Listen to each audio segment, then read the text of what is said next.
इन विभिन्न विभागों से जुड़े हुए चयनित अभ्यर्थीगण और उपस्थित बहनों और भाइयों, मैं सबसे पहले जिन 609 पदों पर चयन की प्रक्रिया संपन्न हुई है, आपके इस सकुशल चयन की प्रक्रिया और आज नियुक्ति पत्र वितरण के आज के इस कार्यक्रम के अवसर पर आप सबको मैं हृदय से बधाई देता हूं।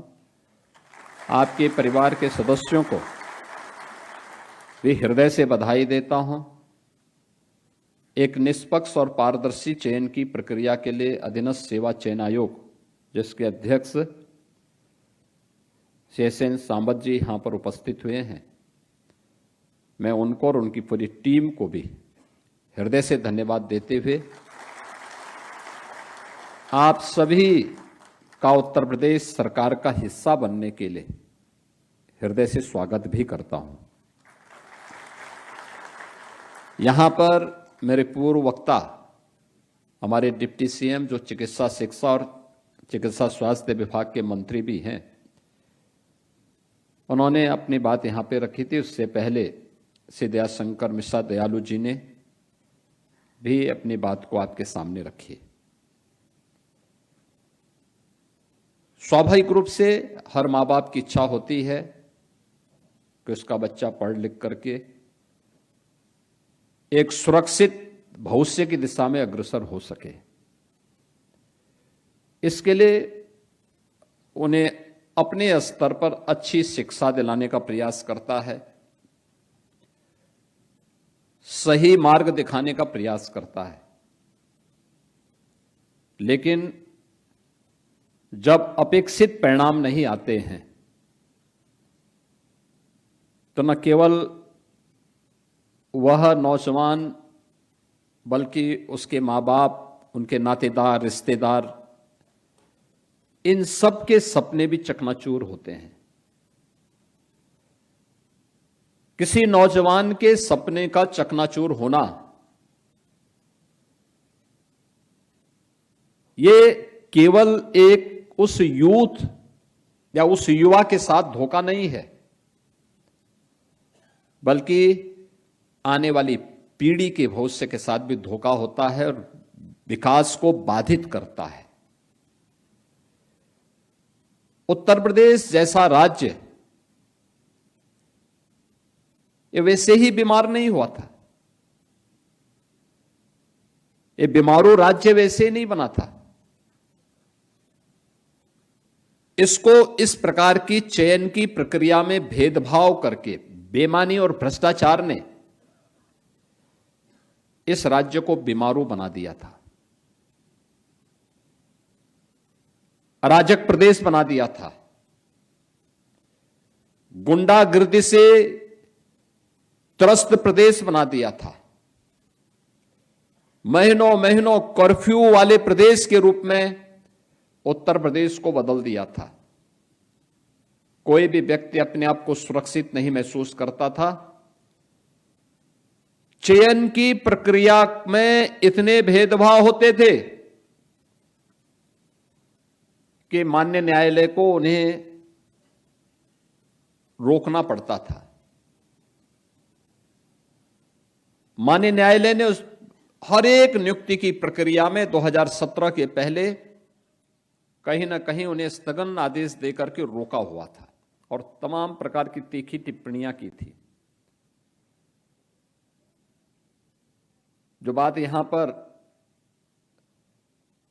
अभी हमारे डिप्टी सीएम कह रहे थे कि परीक्षा कोई और देता था और नियुक्ति पत्र कोई और प्राप्त करता था, ये 17 के पहले था। मुझे याद है मैं गोरखपुर में सांसद था। मैं एक बार कहीं निकल जा रहा था, 4-5 बजे का समय था। तो आगे हाईवे जाम था। मैंने पूछा क्यों जाम है,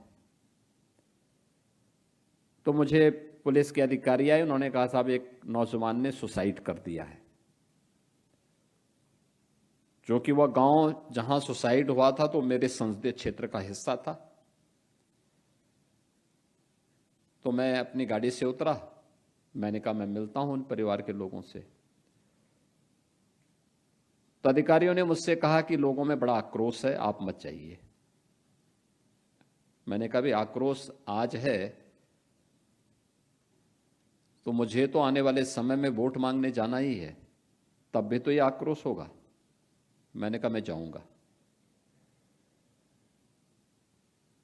मुझे लोगों ने देखा, वे शांत तो हुए, मैंने उनसे बातचीत की। मैं भौचक था देख करके कि मैं उस परिवार से मिला जिस परिवार के नौजवान ने आत्महत्या की थी। मैंने उस परिवार के उस नौजवान जिसने आत्महत्या की थी उसके माता पिता से मैं मिला। वो अकेला लड़का था। मैंने कहा ये घटना कैसे घटित हो गई? उन्होंने कहा देखिए, उत्तर प्रदेश पुलिस भर्ती में मेरिट में इसका नाम आया था, लेकिन इसको नियुक्ति पत्र नहीं दिया गया और उसी से डिप्रेशन में आया। उसके बाद इसने सुसाइड कर दिया। उत्तर प्रदेश लोक सेवा आयोग और उत्तर प्रदेश माध्यमिक शिक्षा चयन आयोग की भर्ती की प्रक्रिया के बारे में और उस समय के न्यायालय की टिप्पणी के बारे में हर एक नौजवान उस समय का जानता है। जो कि 9 साल हो गए हैं, 9 साल के बाद तो काफी परिवर्तन हुआ है। आप में से बहुत सारे लोग उस समय नाबालिग रहे होंगे, वो नहीं जानते उस समय के बारे में। यानी जो व्यक्ति एलिजिबल नहीं था वो चेयरमैन हो गया था, जिसकी स्वयं की डिग्री फर्जी थी, वो आयोग का चेयरमैन बनकर के सिलेक्शन कर रहा था। इस प्रकार की अराजकता होती थी, पैसे का लेन देन होता था, भर्ती नहीं हो पाती थी। हम लोगों ने देखा है कि 2017 में जब मैं मुख्यमंत्री बना तो मेरे सामने आया, मैंने पूछा भी भर्तियां क्यों नहीं हो रही है? तो हर एक भर्ती में स्टे था। हमने कहा स्टे का कोई कारण तो होगा। मैंने सबसे पहले उत्तर प्रदेश पुलिस बोर्ड को, भर्ती बोर्ड को बुलवाया, क्योंकि सबसे ज्यादा भर्ती होनी थी वहां। मैंने कहा भी स्टे क्यों है? उन्होंने कहा कोर्ट चाहता है कि भर्ती की प्रक्रिया पारदर्शी हो। तो मैंने कहा आप लोग क्या चाहते हैं? ये भर्ती की प्रक्रिया पारदर्शी क्यों नहीं होनी चाहिए? जो माननीय न्यायालय चाहता है उसके अनुसार नियमावली तैयार करिए, भर्ती की प्रक्रिया को आगे बढ़ाइए, न्यायालय में शपथ पत्र दाखिल करो। अगले 3 महीने के अंदर हमने सभी औपचारिकताएं पूर्ण की। माननीय न्यायालय ने, सुप्रीम कोर्ट ने हमें परमिशन दी। हमने भर्ती की प्रक्रिया प्रारंभ की और मुझे बताते हुए प्रसन्नता है कि अब तक हम 2,20,000 से अधिक पुलिस की भर्ती उत्तर प्रदेश के अंदर संपन्न कर चुके हैं। आप अनुमान करिए, केवल पुलिस में ही 2,20,000 से अधिक भर्ती। पहले छोटी सोच थी तो काम भी छोटे छोटे करते थे। मुझे 2025 में 60,000 नौजवानों की भर्ती करनी थी। सभी लोग कहते थे साहब 60,000 कैसे हो पाएगी, और कहना भी उनका स्वाभाविक था, क्योंकि अधिकारी तो पुराने ही है, तो मानसिकता बदलने में थोड़ा समय लगता है। मैंने कहा क्यों इसकी चिंता कर रहे हो? उन्होंने कहा साहब ट्रेनिंग कैसे होगी? मुझे भी एक बार तो लगा कि हाँ ट्रेनिंग, क्योंकि 2017 में जब हम लोग ट्रेनिंग के लिए पुलिस की भर्ती मुझे करनी थी, 30,000 पुलिस की भर्ती मुझे करनी थी उस समय। पहले लॉट में, फर्स्ट फेज में 30,000 पुलिस आरक्षी की भर्ती होनी थी। ट्रेनिंग कहां होगी? क्योंकि 9 महीने की ट्रेनिंग भी होती है। तो मैंने एक पूछा भाई उत्तर प्रदेश में ट्रेनिंग की क्या स्थिति है? कुल क्षमता थी 3,000 की। अब हम कहां करें? मैंने भारत सरकार से बातचीत की। मैंने कहा मिलिट्री, पैरामिलिट्री के ट्रेनिंग सेंटर होंगे। अन्य राज्यों से बात की और तब जाकर के हम लोग पुलिस की वो भर्ती पूरी कर पाए थे। ये 2017 की बात कर रहा हूं। और 25 में जब हमने भर्ती की, 60,244 नौजवानों का एक साथ भर्ती, और एक साथ भर्ती के बाद ट्रेनिंग के लिए बहुत सारे लोग ये मानते थे कि यूपी उनके पास आएगा गुहार करने के लिए कि ट्रेनिंग के लिए अपने सेंटर दे दो। मैंने कहा नहीं, यूपी अपनी ट्रेनिंग क्षमता स्वयं विकसित करेगा। और मुझे बताते हुए प्रसन्नता है कि अभी मैंने 26 अप्रैल को पासिंग आउट परेड के माध्यम से उन 60,244 नौजवानों को अब फील्ड ड्यूटी में भेज दिया है उनकी सफलतम ट्रेनिंग के बाद।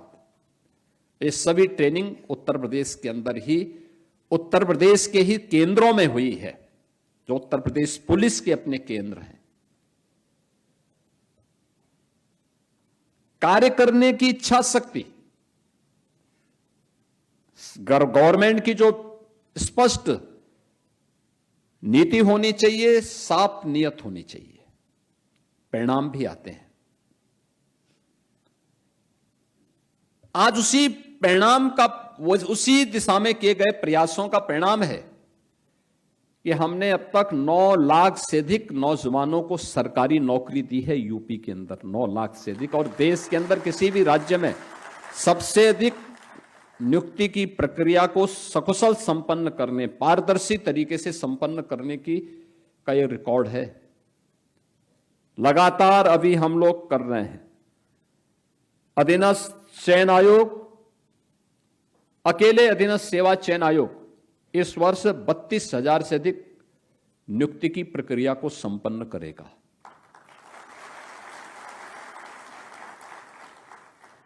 शिक्षा चयन आयोग, इसमें हजारों शिक्षकों की भर्ती की प्रक्रिया इसके माध्यम से संपन्न होनी है। उत्तर प्रदेश लोक सेवा आयोग लगभग 15,000 भर्ती इसको करनी है, इस वर्ष ये इसको संपन्न करेगा। उत्तर प्रदेश पुलिस भर्ती और प्रोन्नति बोर्ड वर्तमान में उनके सब इंस्पेक्टर के और होमगार्ड की भर्ती की परीक्षा संपन्न हो चुकी है। अगर इन दोनों को मिलाकर के देखेंगे तो यह संख्या है 45,000,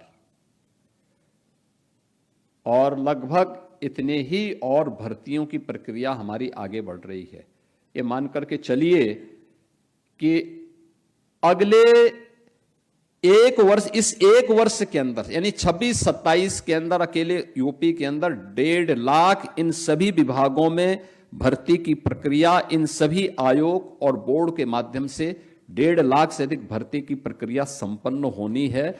और आप देखेंगे किसी भी भर्ती की प्रक्रिया में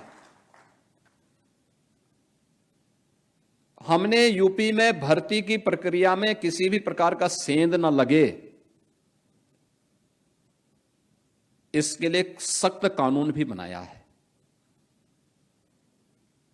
जो भी इन भर्ती की प्रक्रिया की, इसकी पारदर्शिता पर, इस भर्ती की प्रक्रिया की किसी भी प्रकार की धांधली करते हुए पाया जाता तो उसको आजीवन कारावास की सजा और उसकी पूरी संपत्ति को जब्त करने का कानून भी हमारे पास मौजूद है। हम उसका इस्तेमाल भी करते हैं। परिणाम है, आज हम लोगों ने 9 लाख से अधिक भर्ती की। अभी अधीनस्थ सेवा चयन आयोग से जुड़े हुए आज भी, कल भी और फिर 6 को भी हम लोग नियुक्ति पत्र वितरित करने जा रहे हैं। ये लगातार चलेंगे। ये भर्ती की प्रक्रिया पूरी पारदर्शिता के साथ, निष्पक्षता के साथ, बिना भेदभाव के, क्योंकि मेरा मानना है किसी भी प्रतिभावान नौजवान को जाति, क्षेत्र, संप्रदाय के आधार पर उसके साथ भेदभाव होना यह अपने आप में महापाप का कारण है। हम उस प्रतिभा को कुंठित करते हैं और विकास को अवरोधित करते हैं। अगर हमने भेदभाव किया होता तो हम उत्तर प्रदेश की अर्थव्यवस्था को इन 9 वर्षों में, जिसमें कि हमें वैश्विक महामारी कोरोना से भी जूझना पड़ा था, हम उत्तर प्रदेश की अर्थव्यवस्था को 3 गुना नहीं बढ़ा पाते। हम उत्तर प्रदेश की प्रति व्यक्ति आय को 3 गुना करने में सफल नहीं हो पाते। उत्तर प्रदेश के अंदर कानून व्यवस्था या उत्तर प्रदेश के अंदर आज जो हमने देश का सबसे अच्छा इंफ्रास्ट्रक्चर हम लोगों ने दिया है, एक्सप्रेसवे का, हाईवे का, ग्रामीण सड़कों का, ये हम नहीं दे पाते। जिन विभागों के बारे में लोग जानते ही नहीं थे कि ये भी कोई विभाग है, आज उन विभागों ने अच्छा काम करना प्रारंभ किया है।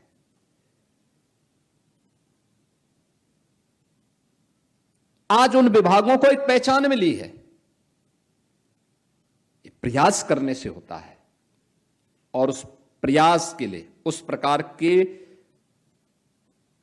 मैन पावर का चयन। स्वास्थ्य विभाग में आज हमारे पास लगभग हर जनपद में, 4-5 जनपद छोड़ दिया जाए तो लगभग 75 के 75 जनपदों में हमारे पास एक एक मेडिकल कॉलेज है। पहले नहीं थे। पहले मेडिकल कॉलेजेस के बारे में कोई सोचता भी नहीं था। आज लगभग, यानी आज उत्तर प्रदेश के अंदर 81 मेडिकल कॉलेज और 2 एम्स वर्तमान में कार्यरत हैं, जो लोगों को अपनी सेवाएं दे रहे हैं। अच्छे सुपर स्पेशलिटी के हॉस्पिटल्स खुल रहे हैं, नर्सिंग कॉलेजेस खुल रहे हैं। पहले न कॉलेजेस थे और न ही उनमें स्टाफ था, सब भगवान भरोसे था। स्वाभाविक रूप से परिणाम भी उसी प्रकार से आता था। पूरा सिस्टम ही बीमारू था। खाद्य सुरक्षा और औषधि प्रशासन के बारे में लोग जानते ही नहीं थे, जबकि एक बहुत महत्वपूर्ण विभाग है। भाई, आप दवा कौन सी ले रहे हैं, उस दवा में उसके अनुसार वो साल्ट पड़ा है कि नहीं पड़ा है, उसकी क्वालिटी है कि नहीं है। एक पक्ष वह और दूसरा पक्ष खाद्य सुरक्षा से संबंधित है। याद करिए, हर एक आइटम में मिलावट। अब उस मिलावट को रोकेगा कौन? पुलिस थोड़े रोक पाएगी, उसके पास कुछ भी नहीं। उसके लिए जो विभाग जिम्मेदार था, उसके पास आवश्यक इक्विपमेंट नहीं थे, जांच करने के लिए लैब्स नहीं थी। अगर कभी वह कोई नमूना लेता भी था तो नमूने के परिणाम आने में वर्षों लगते थे। तब तक मिलावट करने वाला अगर बहुत भाग्यशाली होगा तो वही जीवित रहता होगा, नहीं तो वो भी दूसरे लोग की यात्रा में अपनी मौत मर जाता था। कोई सजा नहीं हो पाती थी उसको। आज ऐसा नहीं है। मार्केट में जो दूध सामान्य बेच रहे होंगे नहीं कह सकते, लेकिन अगर डेयरी के माध्यम से बेच रहा है तो उसकी क्वालिटी को सुनिश्चित करने के लिए सख्त हिदायत भी है। और मिलावट करते हुए पाया जाएगा तो स्वाभाविक रूप से उसको मालूम है कि उसके बाद की क्या स्थिति होनी है। मसालों की स्थिति है, खाद्य तेल की स्थिति। पर्व और त्योहार के पहले आप देखते होंगे मिठाई की क्या स्थिति होती थी। पहले किसी भी मिठाई में व्यक्ति किसी को उपहार देने जा रहा है और पता लगा इतनी उसमें मिलावट होती थी कि वो उपहार की वजह वो जहर दे रहा है उसके माध्यम से। अब नहीं कर सकता।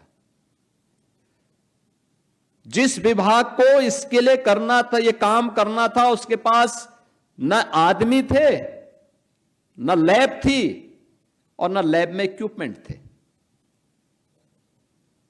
अब हम लोगों ने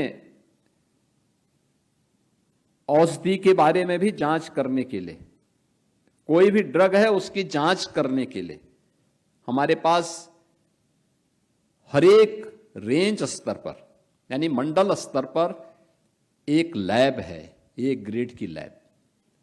उसमें इक्विपमेंट हैं, खाद्य सुरक्षा से जुड़े हुए नमूने अब जो लिए जाएंगे, उन नमूनों को जांच करने के लिए अब ऐसा नहीं कि बलिया का व्यक्ति आगरा जा रहा है, बल्कि उसी कमिश्नरी के अंदर, उसी मंडल के अंदर उसको उसकी जांच के लिए लैब उपलब्ध होगी और वहां पे प्रशिक्षित मैन पावर होगा, जो ट्रेन मैन पावर वहां पर उसके नमूने एक समय सीमा के अंदर दे करके बता पाएंगे कि यह नमूना सही है या गलत है। अगर कोई गलत दे रहा है तो उसके खिलाफ सजा भी, उसके खिलाफ कार्रवाई होगी, नहीं दे रहा है तो मार्केट में वो बिके। ये सभी प्रयास इसमें हो रहे हैं और उसी क्रम में जो प्रयास हुए हैं, इसमें जो हमारी प्रयोगशालाएं थी, पहले 5 प्रयोगशालाएं थी औषधि परीक्षण के, अब हमारे पास हाई एंड इक्विपमेंट के साथ 18 प्रयोगशालाएं वर्तमान में कार्य कर रही हैं। 18 प्रयोगशालाएं, आप सोचिए 5 से 18, आजादी के बाद से लेकर के 2017 तक केवल 5 लैब्स बन पाई थी। मनुष्य के स्वास्थ्य के साथ कितना खिलवाड़ हो रहा है, उसको पता ही नहीं था कि जो दवा खा रही है वो सही है या नहीं है। अब लैब बनी है, उसमें उस लैब के माध्यम से जो कुछ भी वो प्राप्त होगा। पहले इन प्रयोगशालाओं में 12,000 नमूने प्रतिवर्ष लिए जाते थे, अब इस संख्या को हम बढ़ा करके लगभग 55,000 कर सकते हैं हर वर्ष। उत्तर प्रदेश जैसे राज्य में 55,000 नमूने लेंगे तो पता भी लगेगा 12,000 में क्या होता था। अब 55,000 के माध्यम से पता लगेगा कि ये दवाइयां जो हॉस्पिटल्स में, प्राइवेट हो या गवर्नमेंट हॉस्पिटल्स में जो खरीदी जा रही हैं या वहां पे कहीं भी बेची जा रही हैं या कहीं मैंने उसकी प्रोडक्शन भी हो रहा है, उसकी क्वालिटी की जांच आज वहीं पे उसी मंडल में की जा सकती है और लोगों को आराम से, क्योंकि मिलावट जो जितनी भी डुप्लीकेट दवा आती थी, इन सब की जांच भी वहां पर हो सकती है। और इसी के लिए आज मुझे बताते हुए प्रसन्नता है कि 357 जो एनालिस्ट हैं, इनकी भर्ती की प्रक्रिया संपन्न हुई है। अब तक ये संख्या मात्र 44 थी, अब 44 से बढ़कर के इनकी संख्या हो गई 401। तो स्वाभाविक रूप से 401 ज्यादा अच्छा काम परिणाम देंगे, काम भी देंगे। और यह एक महत्वपूर्ण भर्ती यहां पर संपन्न हुई है। ऐसे ही खाद्य सुरक्षा से जुड़े हुए जो 6 प्रयोगशालाएं पहले थी, आप पहले उसमें फूड एनालिस्ट की संख्या अभी तक केवल 58 ही है और हम लोगों ने इसके लिए 417 पद के लिए रियाचन भेजा हुआ है, जो उत्तर प्रदेश लोक सेवा आयोग में चल रहा है। बहुत शीघ्र उनकी भर्ती की प्रक्रिया संपन्न होने जा रही है और उसमें उनको भी हम नियुक्ति पत्र ऐसे ही वितरित करेंगे। खाद्य सुरक्षा के सभी नमूने उपलब्ध हों। अभी तक केवल 6 लैब्स थी, अब 18 लैब्स हो गई हैं, जिसमें हम लोगों ने अच्छे इक्विपमेंट, सभी जो भी वहां पे खाद्य नमूनों की जांच करने के लिए आवश्यक थे, ये सभी उपलब्ध करवा दिए हैं और अब कोई जन स्वास्थ्य के साथ नहीं खिलवाड़ कर पाएगा।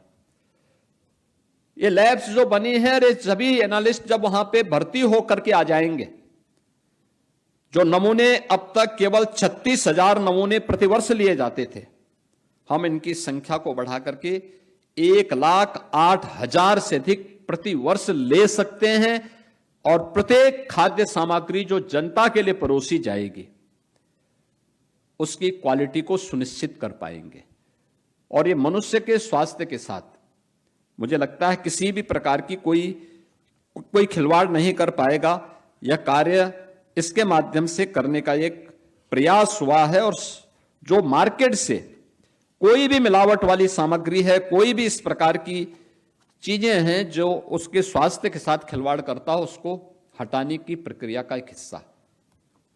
आज इसके साथ ही 252 डेंटल हाइजीनिस्ट की भी भर्ती की प्रक्रिया संपन्न होकर के नियुक्ति पत्र वितरित किए जा रहे हैं।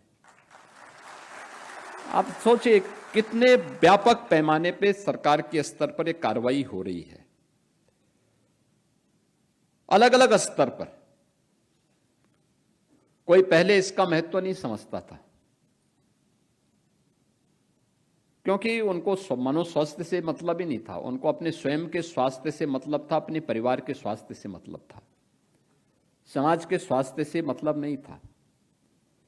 इसलिए कोई भी, और स्वाभाविक रूप से आप देखते होंगे किसी व्यक्ति का दांत अगर एक बार खराब हो जाए ना, तो उसका सारा स्वाद एकदम चोखा हो जाता है।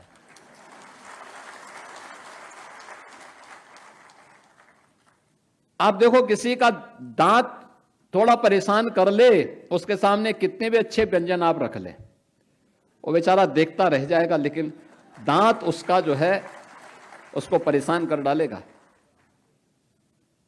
लेकिन अब अच्छे जब डेंटल हाइजीनिस्ट जब रहेंगे, लोगों को अच्छी राय देंगे, तो अच्छे दांत होंगे तो स्वाभाविक रूप से भोजन भी उसको अच्छा लगेगा, चबा करके लेगा तो स्वाभाविक रूप से स्वस्थ भी रहेगा। और वह आज की आवश्यकता है। हर फील्ड के विशेषज्ञ हम उपलब्ध करवा सकें, उनके माध्यम से लोगों को अच्छी स्वास्थ्य सुविधा उपलब्ध करवा सकें, बीमारी होने के पहले बचाव के बारे में लोगों को जानकारी दे सकें, नौजवान को रोजगार के साथ साथ उसकी प्रतिभा का लाभ ले सकें। इस सरकार के स्तर पर किए जाने वाले प्रयास का एक हिस्सा है। और डबल इंजन सरकार के द्वारा किए जाने वाले प्रयास ये प्रधानमंत्री मोदी जी के मिशन रोजगार का हिस्सा भी है कि नौजवान को अधिक से अधिक नौकरी मिले। हम सरकारी क्षेत्र में भी देंगे। बहुत सारे यूथ ऐसे होते हैं जो चाहते हैं कि नहीं है, वो अपने तरीके से अपना स्वयं का स्टार्टअप स्थापित करें, अपना स्वयं का उद्यम स्थापित करें। उनके लिए भी हम लोगों ने व्यवस्था बनाई है, अलग अलग प्रकार की व्यवस्थाएं बनाई हैं। कहीं पे पीएम स्टार्टअप की योजना है, कहीं पीएम स्टैंडअप की योजना है, कहीं सीएम युवा उद्यमी योजना है, कहीं पीएम मुद्रा की योजना है। ये सभी योजनाएं भी कार्य हो रही, इसमें भी कार्य हो रहा है। एमएसएमई सेक्टर में ढेर सारे नौजवानों को नौकरी मिली है। सुरक्षा का बेहतर वातावरण बना, दंगा मुक्त और गुंडा मुक्त प्रदेश हुआ, अच्छे निवेश आए। अभी पिछले दिनों मैंने फार्मा सेक्टर में निवेश के 17 ऐसे निवेशकों को यहां पे पत्र जारी किए हैं जो राज्य के अंदर ही इसका प्रोडक्शन करेंगे, मैन्युफैक्चरिंग करेंगे। यानी ये चीजें दिखाती हैं कि लोगों के मन में अब यूपी के बारे में एक सोच आ रही। आखिर ये जितने भी उद्योग लगेंगे, इन सभी उद्योगों में कोई नौजवान नौकरी पाएंगे ना, उन लोगों को नौकरी करने का अवसर मिलेगा। एक बड़ा उद्योग आएगा तो उसके साथ अन्य यूनिट भी लगेंगे। यूपी का प्रोडक्शन देश के लिए काम आएगा। और इतना बड़ा मार्केट तो अकेले यूपी है, 25 करोड़ की आबादी यूपी के अंदर निवास करती है। ये सभी लोग इसका लाभ प्राप्त करेंगे। और इसीलिए आज के इस अवसर पर मैं आप सबसे कहूंगा कि आपकी पीढ़ी सौभाग्यशाली है कि आपने इस भर्ती की प्रक्रिया में आप बैठे तो किसी भी स्तर पर सिफारिश की नौबत आपके लिए नहीं आई। आपने किसी से कोई सिफारिश नहीं की, आपकी तरफ से कोई बोलने वाला नहीं था। आपके बीच में भर्ती बोर्ड के चेयरमैन बैठे हुए थे, आप में से कोई उनका शकल भी नहीं जानता रहा होगा, वो तो मैंने मंच से बोल दिया।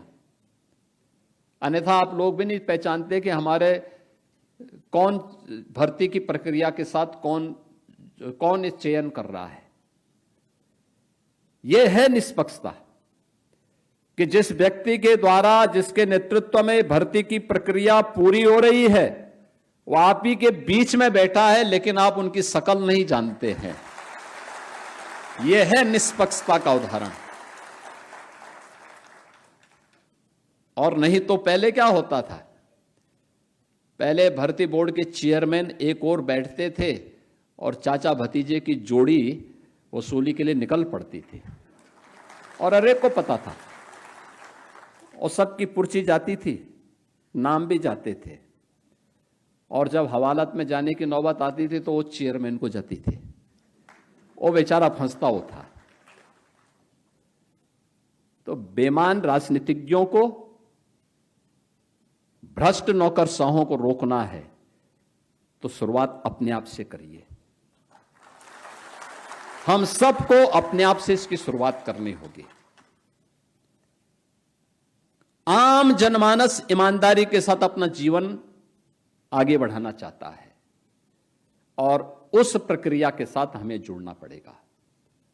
हमें इस बात को देखना होगा कि अगर हमें निष्पक्ष तरीके से, पारदर्शी तरीके के साथ इस व्यवस्था के साथ जुड़ने का अवसर प्राप्त हो रहा है और आपकी पीढ़ी सौभाग्यशाली है कि आप अपने सपनों को एक नई उड़ान देने के लिए आपके लिए गवर्नमेंट ने उस प्रकार का प्लेटफॉर्म उपलब्ध करवाया है। आपके मां बाप के सपने साकार हो रहे हैं। ये सपने साकार होना आपके लिए एक नए युग में प्रवेश करने जैसा है और उस दिशा में आपके द्वारा जो प्रयास प्रारंभ होगा, इसलिए आपकी भी जिम्मेदारी बनती है कि अगर गवर्नमेंट ने इस प्रकार का प्लेटफॉर्म दिया है तो हम भी जिस शुद्ध नियत के साथ आपको नियुक्ति पत्र दिया जा रहा है उसमें जितना अच्छा हो सकता है अपने स्तर पर हम उतना अच्छा परफॉर्म करके दिखाएंगे। यह हम करके दिखाएंगे तो आपके इस पूरे सिस्टम पर लोगों का विश्वास बना रहेगा। उस विश्वास के प्रतीक के रूप में आपको अपने आप को स्थापित करना है और उस विश्वास के लिए आज मैं आप सबको एक बार फिर से जो यहां पर 609 प्रदेश के यूथ को यह नियुक्ति पत्र वितरित हो रहा है, उन सबको मैं बधाई देता हूं और विश्वास करता हूं कि प्रदेश के विकास के लिए और प्रधानमंत्री के विजन को आगे बढ़ाने के लिए, विकसित भारत और आत्मनिर्भर भारत के लिए हमें राज्यों से इसकी शुरुआत करनी पड़ेगी। इस पूरे प्रक्रिया में आप सब उसका हिस्सा बनेंगे। आप सबको मैं हृदय से बधाई देता हूं, अपनी शुभकामनाएं देता हूं। धन्यवाद। जय हिंद।